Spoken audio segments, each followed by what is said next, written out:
one of the hardest things to predict is when a team is coming out of a rebuild. I think we knew Edmonton was coming out. We didn't know how far out they were going to come. And I think while it was expected Toronto wouldn't be the worst team in the league last season, 16-17, I don't think anybody expected them to move up as far as they did. Buffalo. So Buffalo should be on the fast track. And I should be all geared up to talk about how Buffalo is going to be a much better team, much higher up. And I want to. But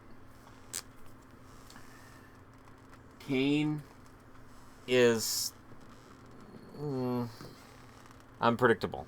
He could be fantastic this year. He had a really good year last year. He could have another great year. But that's unpredictable. Eichel. Questions are going to abound about whether or not he can stay healthy a full season. It's not right. But it's there. So he's got that. Molson. How far down the hill does Molson go?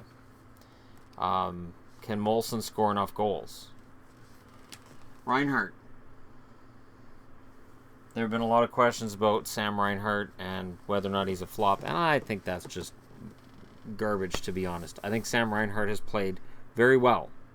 I think Reinhart has been a solid player for Buffalo, but then the question becomes, is Sam Reinhart what they wanted him to be when they drafted him? Not yet. So you have all those question marks up front. Scandella, Georges, Bogosian. I don't like any of them in the top four.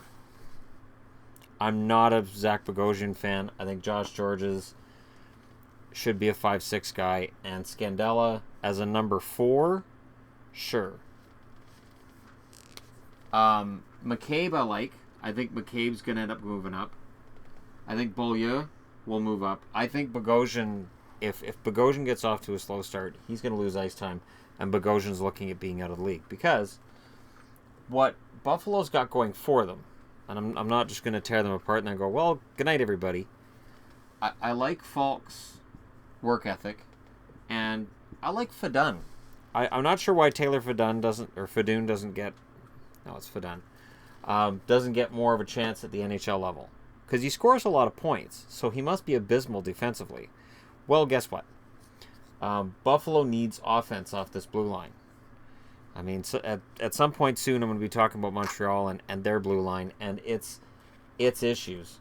I think where it's going to get interesting is you got Brandon Gooley coming up and Antipin, who signed as a free agent for Buffalo. Is this guy going to be the answer? Because if Antipin, I believe it's Victor Antipin, comes in this season and plays really, really well, and if he plays well enough to be top 6, it forces Buffalo to make a choice. Who goes? Because then they'd have 7 NHL level defensemen, 8 with Falk. Fedun, I guess, yeah, he's AHL, NHL. So there's question marks. Robin Lehner. See, I said it, Lehner. I know everybody says Lehner. I got used to saying Lehner. Robin Lehner. Can he stay healthy for a full season? Can he get along with his coaches? Can he handle getting pulled from games? Does he have the temperament to be a starter? Johnson's a big check mark. Johnson I don't have a problem with, and I think Ullmark is a number 3 as a check mark as well. So, what do I like with Buffalo? Well, if Eichel is good to go, Eichel this year gets probably 85 points. And everybody starts talking about how Jack Eichel and Connor McDavid are neck and neck on some level in terms of what they mean to their teams. Okposo needs to follow up. Okposo needs at least 30 goals. Pominville, if Pominville can bounce back and somehow score 20, between these 3, you've got a decent offense, but then you've got guys on the wing like Bailey, Delorier, and then Porter's down here. Now, with the asterisk down here is rookie Casey Middlestad. Now, if Middlestad's ahead of the grade, let's just say Casey Middlestad comes in and makes the team. You put him in as the third line center. Hear me out. Or you put him on the wing. You could bump Larson down, and Gergensons goes to the wing. They got Pouliot for a fourth-line wing. And Pouliot's sort of, in my eyes anyways, I've always been a fan of Benoit Pouliot. I know I'm one of the very, very few. But if the pressure being off in Buffalo and if being able to play a smaller role helps him, I think Pouliot can be a very valuable bottom six forward for them, who in a pinch, if somebody gets hurt, can step into top six for a very short period of time. So there are things to like in Buffalo. I like Ristolainen. I think Ristolainen's a good defenseman. When I did the top 10 countdown of the top 10 best defensemen, there were Buffalo fans that thought that I was slighting Ristolainen. I wasn't slighting Ristolainen. I think he's got room to grow, and I think he'll be one of the best defensemen in the league. Is he going to be Norris winning level? I don't think he gets there, but I at least think he gets better. The problem is who's he play with. Like, Scandella's a good defensive defenseman that they got out of Minnesota. Good move. But this is a defense that really could benefit from adding Andrei Markov. If they're not calling Andrei Markov, call Andrei Markov. Bring him in as a hired gun. They've got a window here to do something. And of course, Canuck fans are already, Evander Kane's a UFA next summer. He's coming to Vancouver, and no. I've heard it for years, and I'm going to tell Canucks fans watching this video, Evander Kane's not likely to come to Vancouver. If being a hometown boy in Vancouver meant anything, then Cam Neely would have finished his career in Vancouver, and we would have seen Joe Sakic play in Vancouver. It's not something that really factors into players' decisions, not when you're in Evander Kane. But Kane had a good year, and like I said, he has to follow it up with another one. I don't see that Buffalo has enough punch up front. If Nylander can come in, if Alex Nylander can come in and get a roster spot, and I haven't seen enough of him to say for sure whether or not he could, but if he can, and if he's good, maybe that helps. But you're relying on too many rookies. You could be relying on Mittelstadt here, Nylander here. You could be relying on Antipin down here, and you can't rely on that many young guys. I know Toronto did it. Toronto, that was a freak of nature thing last year, and you don't want to be doing that again. So Buffalo, it just to me looks like a patchwork kind of roster, and I'm not saying it can't work. I'm saying that the odds of them taking this tremendous step forward, they're a little. It's hard to envision right now for me. And I don't like stepping on anybody's toes, especially Sabres fans who have been through a lot. It's been a long, unexpected rebuild. The summer they signed all those players, and Ehrhoff was one of them, and it was they're going to the top. And I remember looking at all the guys they signed, and I went, really, that's going to get you to a cup? And Christian Ehrhoff, I'm going to Buffalo because it gives me the best chance at winning a Stanley Cup. And Canuck fans got a good laugh out of that. There's been a tie between Vancouver and Buffalo in that they both came into the league at the same time.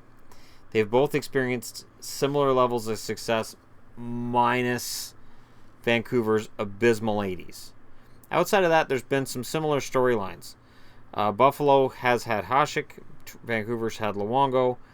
Hasek's a much better goaltender than Luongo, but they've both kind of struggled for identity. And they both struggled to become a bona fide contender. And for Buffalo to come out of the other side of this year, and for them to pull a Toronto, I think it relies on, I think Mittelstadt has to impress. I think he has to make the team for them to make the playoffs. And I think Alex Nylander has to make the team. There has to be young, entry-level contract, really strong forwards. I'm really glad Pominville's back here. Jason Pominville belongs in Buffalo. But this is not the same Jason Pominville who went to Minnesota. He wasn't the same Pominville when he left Buffalo, because if he was, they wouldn't have traded him. So, for me, I'm glad they got him back. I'm glad Buffalo got Scandella, but Scandella doesn't belong in the top two. And I don't see anybody else. Bogosian doesn't belong in the top two. And I've had people argue with me about Bogosian and say Bogosian's a really good defenseman. I don't think he'll ever realize his potential. what he was drafted to become. And I don't say that to be mean. I say it because he's been in the league for quite some time now. And his progress has been slow, and there's been some statistical regression, for lack of a better term. And in net, I don't see anybody who steals them a lot of games. Johnson has the ability to come in and play starter. That's fine. I don't have a problem with Johnson. Leonard, what if he has problems with the coach? What if he doesn't get along with the coach? What then? So, Buffalo has a lot of question marks. And while I would love to say, oh yeah, Buffalo is going to be, one of these surprise teams, out of 8 teams in their division, I have them finishing 7th. I have them missing the playoffs again. I think they're getting closer. And I think Eichel can make me a fool if he scores more than 85 points, and if he drags a Molson or a Reinhart along with him. If Eichel scores 85 to 90 points and Reinhart gets up into the 70-point range and they can score, maybe the defense by committee makes up for it. Maybe Leonard starts 60 games and wins 35 of them, and maybe he has 5 shutouts and he has a great save percentage, and maybe Buffalo gets in there. But for me, because there has to be teams at the bottom, and I don't want there to be teams at the bottom, with the way over the last year with this channel, it's given me an affection for every team, even the teams I don't like. So Ducks fans, no, I don't hate the Ducks as much as I did a year ago. Canadians fans, I don't hate Montreal. Okay, Montreal I can't stand. But in general, I want to see Buffalo turn it around for the same reason I'd love to see Vancouver turn it around. And Buffalo's had some lean times. And I can see Buffalo fans saying with O'Reilly and Eichel and Okposo and Reinhart and Kane and maybe Middlestad or Nylander, you might have the makings of a really solid top 6. So if Nylander comes in, and if he can play the other wing, or Reinhart plays the other wing, and if you have Eichel, Reinhart, and Nylander, you could have a fast, talented, fantastic, slick line that teams have a really hard time matching up with. You could have that.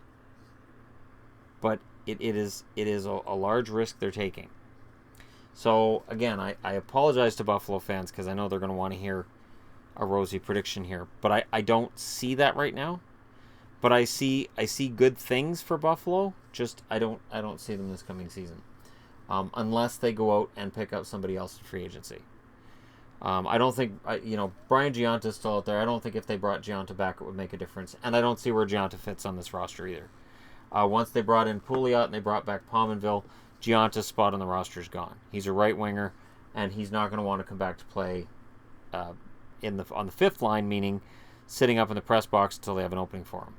So Giunta's in that probably going to retire category.